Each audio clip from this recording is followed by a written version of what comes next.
नमस्कार, star Bharat news 19 च्या digital वृत्तपत्रामध्ये आपलं स्वागत आहे। मी योगिता आपल्यासोबत, तुमची आवाज देशाची आवाज। तर चला बघूया आजच्या विशेष बातम्या।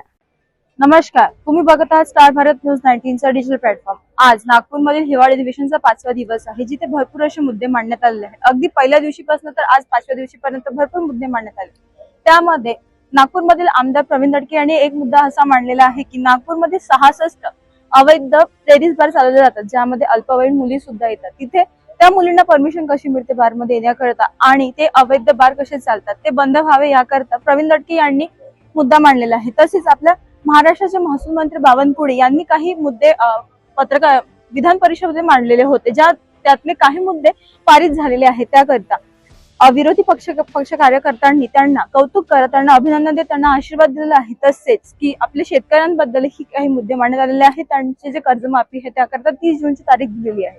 आणखी काय मुद्दे मांडले जातात, आणखी कुठले प्रश्न उद्भवतात व आणखी कुठले मुद्दे मांडले जातात त्याकरता बघत रहा स्टार भारत न्यूज 19।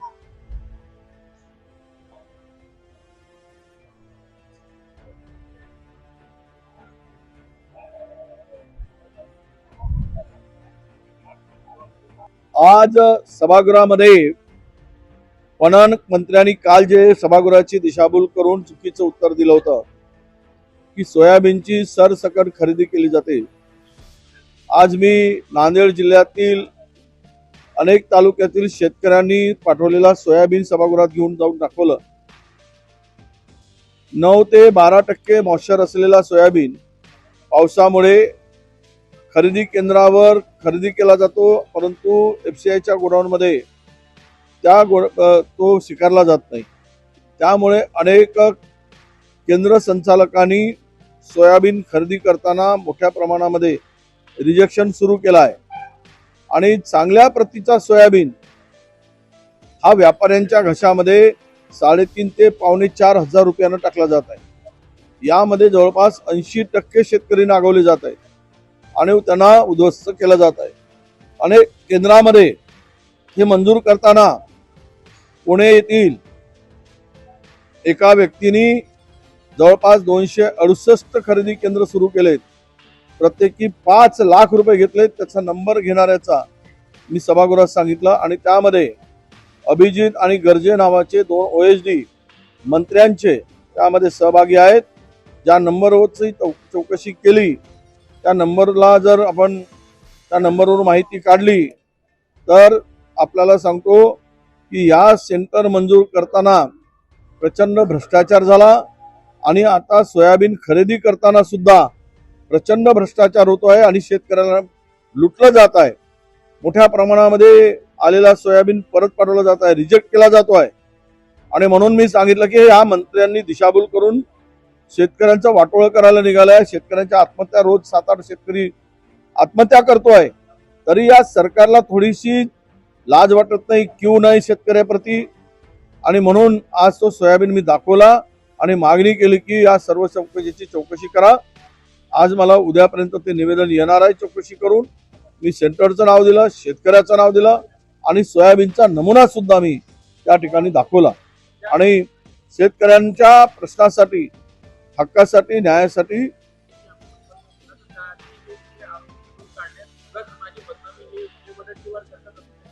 कोणाचं नाव? मी काजीचं नावच नाही घेतला, गरजेचं नाव घेतला आणि दुसरं एक नाव घेतला। काजी विषयच नाही आहे। मी फोन नंबर दिलाय, पुन्हा पाहिजे असेल तर मी पुन्हा तो फोन नंबर देतोय। त्या नंबरवरूनच झालाय, त्या नंबरची चौकशी करा म्हणा। या नंबरवरून कोणाकोणाला फोन गेलेत आणि कोणाकोणाकडून पैसे वसुली केले गेलेत सेंटर मंजुरीसाठी, हे मंत्र्यांचे OSD आणि हा मी जो नंबर दिला तो माणूस यामध्ये सहभागी आहे।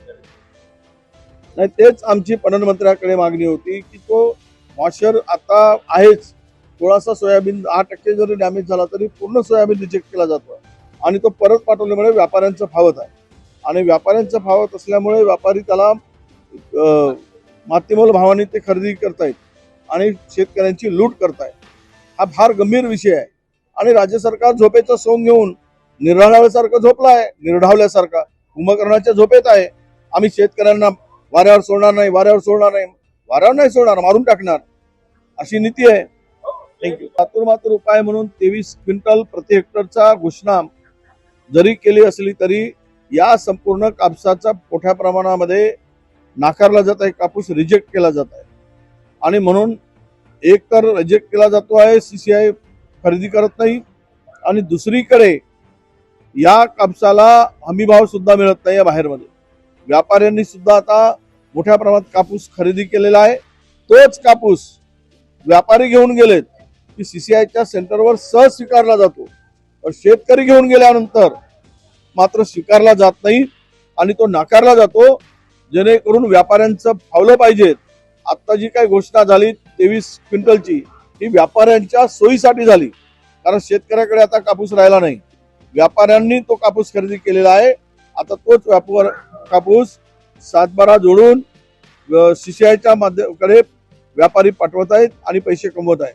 ज्या कापसाला 5,000 रुपयाप्रमाणे खरेदी केलंय, तो कापूस आता 7,700 रुपयाने खरेदी करण्याचं विकण्याचं काम व्यापारी करतायत आणि प्रचंड पैसा नफा या शेतकऱ्यांच्या जीवावर, या शेतकऱ्यांना उद्ध्वस्त करून, या सर्व शेतकऱ्यांना मारून हे सगळे व्यापारी मजा करतायत. आणि त्याला शासनाची पूर्णपणे सहमती आहे. शासन त्यामध्ये सर्व सहभागी आहे. हे लपून राहील. आज प्रश्नोत्तर तासाच्या वेळेला सभागृहामध्ये बचत गटांसाठी 10 जिल्ह्यामध्ये त्यांनी तयार केलेल्या मालाला मॉल बांधण्यासंबंधी जो प्रस्ताव या ठिकाणी मंत्री महोदयांकडून सांगण्यात आला, त्याचे 10 जिल्हे अद्यापर्यंत निश्चित झालेले नाहीये, परंतु एक चांगली योजना या ठिकाणी घोषणा झाली आहे. मी या प्रश्नाद्वारे मंत्री महोदयांकडून उत्तर देत असताना, मुंबई शहर इतकं प्रगत शहर आहे, या प्रगत शहरामध्ये जास्तीत जास्त बचत गट आहेत. हे बचत गट कार्यक्षम आहेत, उत्तम प्रकारे त्यांना प्रशिक्षण दिलेल्या मालाची निर्मिती ते करतात. त्यामुळे त्यांचा निर्माण केलेल्या मालाला मुंबई शहरामध्ये देखील एक मॉल स्वतंत्रपणे बांधण्यात यावा अशी मागणी मी केलेली आहे.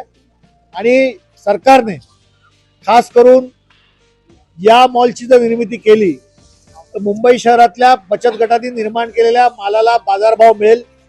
आणि महिलांचं सक्षमीकरण करण्यासाठी जशी सरकारने लाडकी बहीण योजना आणली आहे, तसंच या बचत गटातील महिला जो काही माल निर्माण करतात प्रशिक्षणानुसार, त्याला चांगली बाजारपेठ मिळेल.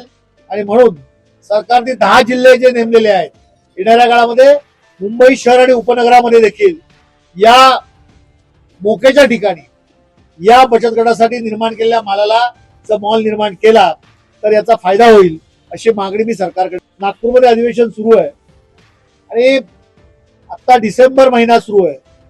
शाळांचे क्रीडा महोत्सव मोठ्या प्रमाणामध्ये प्रत्येक जिल्ह्यामध्ये सुरू आहे. मुंबई उपनगरामध्ये शाळांचा क्रीडा महोत्सव प्रबोधन क्रीडा भवन येथे प्रतिवर्षी होतो. सिद्धार्थनगर येथे प्रबोधन क्रीडा भवन मध्ये ज्या ठिकाणी हा क्रीडा महोत्सव आहे, त्या ठिकाणी एक कुत्रा जो आहे तो आतापर्यंत 26 लोकांना चावलेला आहे. आज त्या ठिकाणी क्रीडा स्पर्धेसाठी येणारे विद्यार्थी आणि पालक भयभीत अवस्थेत आहेत. प्रबोधन क्रीडा भवन मध्ये क्रीडा महोत्सव सुरू आहे म्हणून पालकाने संबंधित पीस हाऊस तिथे असणाऱ्या सहाय्यक महापालिका आयुक्ताला तक्रार केली, परंतु या कुत्र्याला जेरबंद करून निवारा केंद्रात देण्यासाठी, त्यावर ट्रीटमेंट करण्यासाठी या महापालिकेकडे कुठचीही यंत्रणा उपलब्ध नाही. आणि त्यामुळे सरकारला मी निवेदन केलंय की विद्यार्थ्यांचे पालकांचे जीव धोक्यात आहेत, भीतीचं वातावरण आहे, त्यामुळे या कुत्र्यावरती उपचार करण्यासाठी त्यांना त्वरित आपण निवारा केंद्रामध्ये द्या आणि भयभीत झालेल्या पालकांना त्या ठिकाणी आपण दिलासा द्या, विद्यार्थ्यांना दिलासा द्या अशी मागणी मी केलेली. तर मला वाटतं निवेदन केलेलं आहे, निवेदन मी वाचतो आणि वाचून माझी प्रतिक्रिया मी देतो. त्यांच्या पक्षाचा विषय आहे, ते मी काय सांगू. ते जेव्हा कधी होईल तेव्हा आम्ही बोलू. हा निवडणुकीतला मुद्दा आहे. सभागृहामध्ये मी आणलेलं आहे ते सबमिट होईल की वकिलांवरती जे हल्ले होतात, कोर्टामध्ये होतात, कोर्टाच्या बाहेर होतात, त्या वकिलांना प्रोटेक्शन मिळावं म्हणून कायद्यान्वये त्यांना त्या ठिकाणी संरक्षित कायदा आणावा म्हणून मी मागणी केलेली आहे. बोरिवली येथील वकिलांची जी बार काउन्सिल संघटना आहे त्यांनी सर्वप्रथम मला या बाबतीत निवेदन दिलं होतं. त्यानंतर महाराष्ट्रातल्या सगळ्याच संघटना ज्या आहेत त्यांनी हे निवेदन दिलं. खेड बार असोसिएशनची मंडळी देखील आता मला भेटायला आलेली, त्यांचं देखील निवेदन आलेलं आहे. त्यामुळे या वकिलांना होणाऱ्या मारहाणीबद्दल, दुखापतीबद्दल, त्यांना दिल्या जाणाऱ्या धमक्यांबद्दल, त्यांना काम करत असताना या संपूर्ण जो दबाव जो असतो त्या दबावापासून मुक्तपणे काम करता यावं म्हणून वकिलांना संरक्षण देणारा कायदा या सरकारने आणावा, अशा पद्धतीचं एक बिल अशासकीय मी आज सदनासमोर सादर करतोय. ते सदनासमोर जाईल. पुढच्या अधिवेशनामध्ये त्याची चर्चा होईल आणि सरकार याबाबत दखल घेईल आणि शासकीय विधेयक आणेल अशी अपेक्षा आहे. त्यामुळे येणाऱ्या काळामध्ये वकिलांना ज्या पद्धतीची मारहाण होते, दुखापत केली जाते, दबावाखाली काम करावं लागतं, त्यांना संरक्षण मिळेल अशा पद्धतीची माझी अपेक्षा आहे. ज्यांच्यावर झालेला हल्ला हा संपूर्ण देशाला खेदजनक आहे.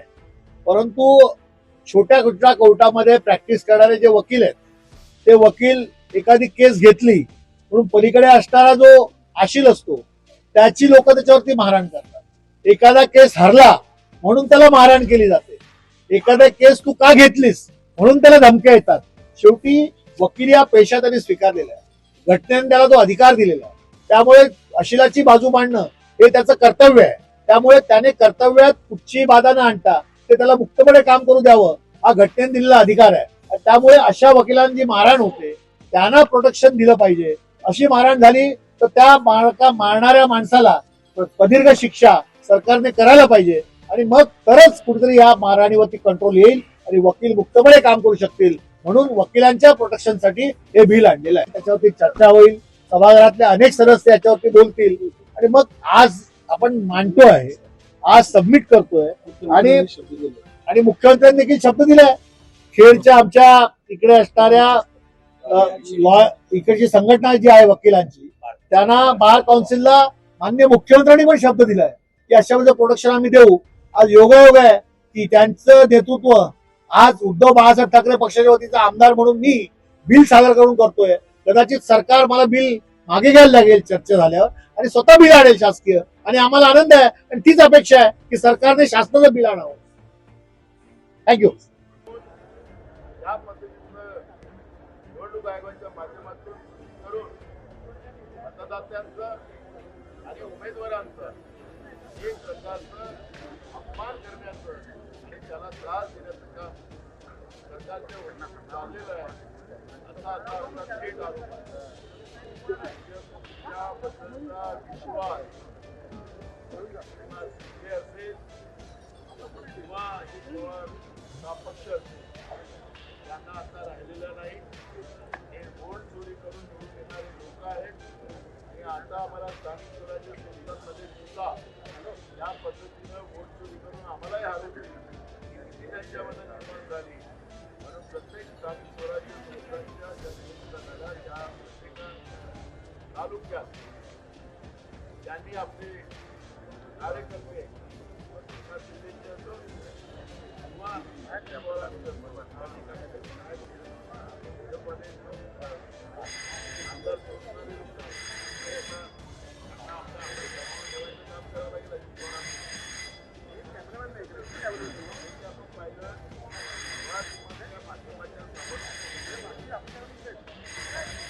पहिल्यांदा पाहतो ॲडव्होकेट जनरल कोण आहे, कोणाचा माणूस आहे, कोण नेमका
शिवराज पाटील हे एक सुसंस्कृत सभ्य असं व्यक्तिमत्व होतं. ते आपल्यातून गेले, त्यांना भावपूर्ण श्रद्धांजली वाटतो. शिवराजजी ज्या वेळेला राजकारणामध्ये होते तेव्हा काँग्रेस आणि शिवसेना हे एकमेकाच्या विरोधामध्ये लढत होते. तरी देखील त्यांच्यातला एक वेगळेपणा मला आवर्जून सांगावासा वाटतो.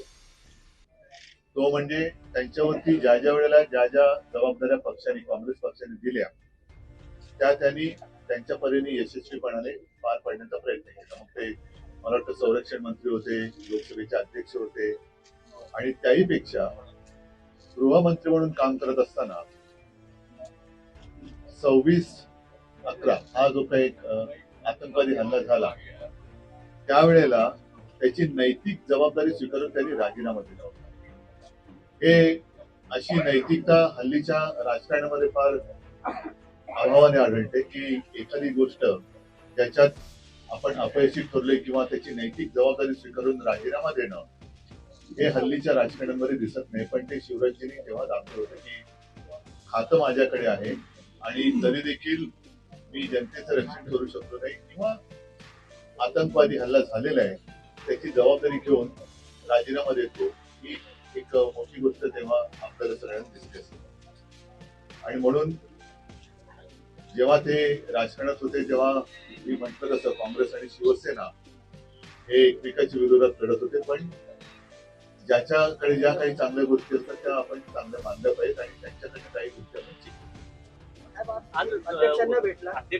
आता काल आपण मला एक प्रश्न विचारला होता किंवा एक बोलताना बोललो होतो आपल्यापैकी कोणतरी की दोन्ही सभागृहाला आता विरोधी पक्ष नेते नाहीये. महाराष्ट्राच्या इतिहासामधलं कदाचित हे पहिलं अधिवेशन असं असेल की जिथे दोन्ही सभागृहात विरोधी पक्ष नेता नाही. तसं पाहिलं तर विधानसभा म्हणजे आता आपण अपर हाऊस आणि लोअर हाऊस, खालचं वरचं, त्याच्यामुळे विधानसभेच्या निवडणुकीनंतर आम्ही विधानसभा अध्यक्षांना विरोधी पक्षनेते पदाच्या नावासहित, भास्कररावांच्या नावासहित पत्र दिलं होतं. अजूनही त्याच्यावरती निर्णय झालेला नाही. साहजिकच आहे त्याच्यानंतर विधान परिषदेचं विरोधी पक्षनेते पद रिकामं झालं, त्याही बद्दल विरोधी पक्षाकडनं पत्र गेलेलं आहे.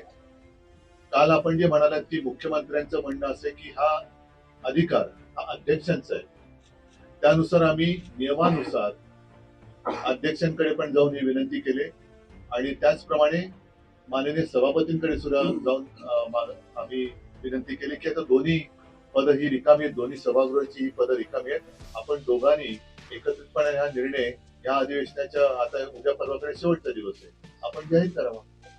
मी तेच सांगतो, मला पूर्ण करण्याच्या आधीच तुझा प्रश्न आहे.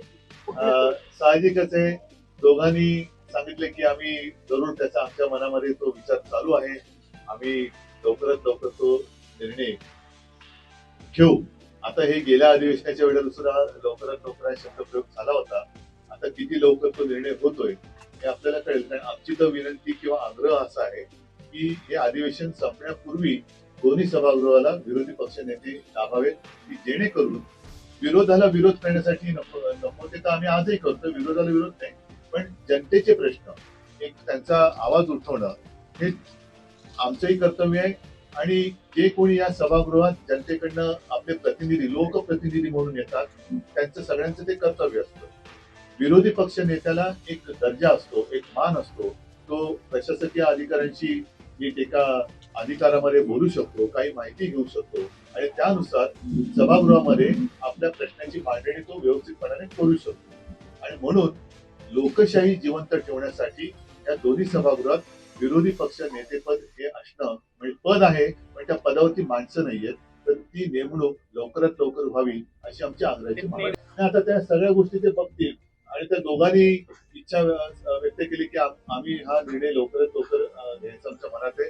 सगळ्या बाबी आम्ही तपासतो. म्हणजे बघा, पण काही गोष्टी नियमाच्या अडचणीत म्हणाल तर मी पुन्हा एकदा उपमुख्यमंत्री पदाचा विषय त्यांच्याही कानावर घातलेला आहे की उपमुख्यमंत्री पद हे कोणत्याही संविधानात्मक पदापैकी एक पद नाहीच आहे. त्याच्यामुळे जर समजा याला नियमाची अडचणी असेल तर उपमुख्यमंत्री पद हे जी बिरुदावली लावली जाते, बिरुद लावलं जातं आणि नको ती लोक ते मिळवतात, ते ताबडतोब रद्द झालं पाहिजे. पण त्याही वेळेला विरोधी पक्ष नेते होतेच.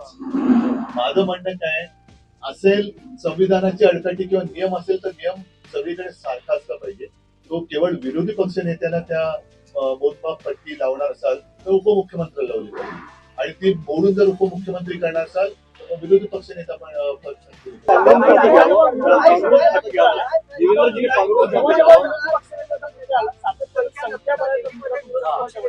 बरोबर आहे.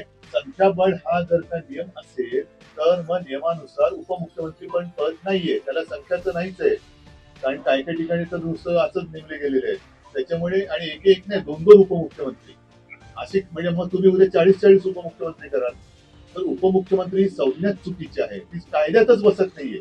जर विरोधी पक्षनेते पदाला संख्याबळाचं जर काही आडकाठी असेल तर उपमुख्यमंत्री पदाला कशाचाच आधार नाहीये. संख्या नसताना दिल्लीमध्ये सभागृहामध्ये विरोधी पक्षनेतेपद देण्यात आलं होतं.